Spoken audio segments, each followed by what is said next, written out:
membongkar tokoh di balik pembunuhan Munir. Waktu itu di hadapan media diambil oleh SBY, tapi di situ ada jajarannya, ada Menko Polhukam, ada Kejaksaan Agung, Kepolisian, ada BIN dan lain-lain.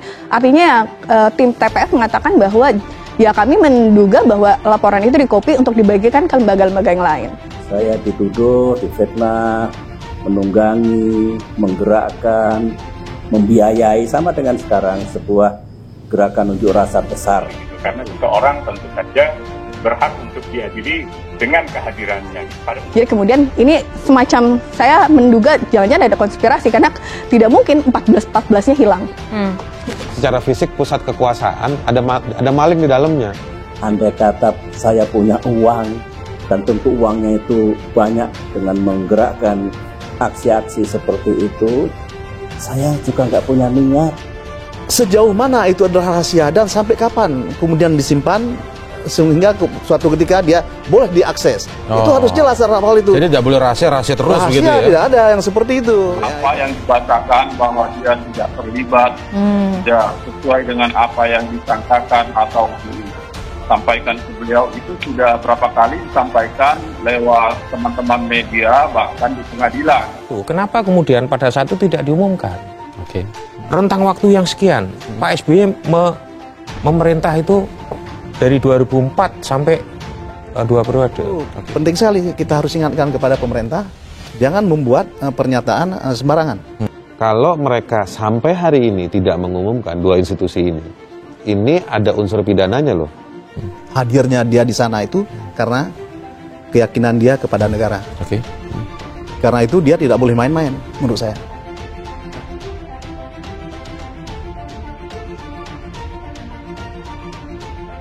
Munir Said Thalib, pejuang HAM Indonesia, 4 tahun silam tewas diracun arsenik dalam perjalanannya menuju Amsterdam dari Jakarta. Berbagai kemungkinan pihak di balik pembunuhan sampai saat ini belumlah terungkap sepenuhnya. Aksi-aksi perjuangan pendiri Kontras atau Komisi untuk Orang Hilang dan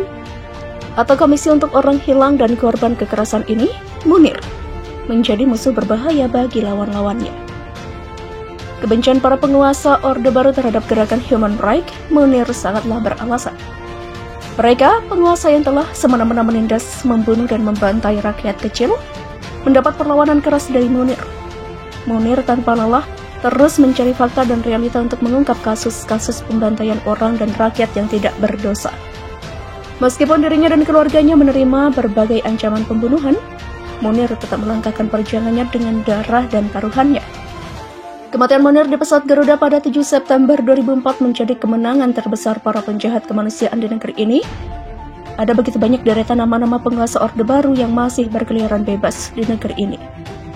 Tidak hanya berkeliaran, bahkan tidak sedikit dari mereka menjadi pahlawan yang dinantikan oleh masyarakat kita yang masih melek realitas.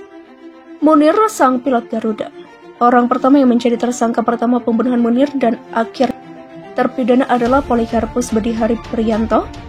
Selama persidangan terungkap bahwa pada 7 September 2004, seharusnya Polikarpus sedang cuti lalu ia membuat surat tugas palsu dan mengikuti penerbangan Munir ke Amsterdam.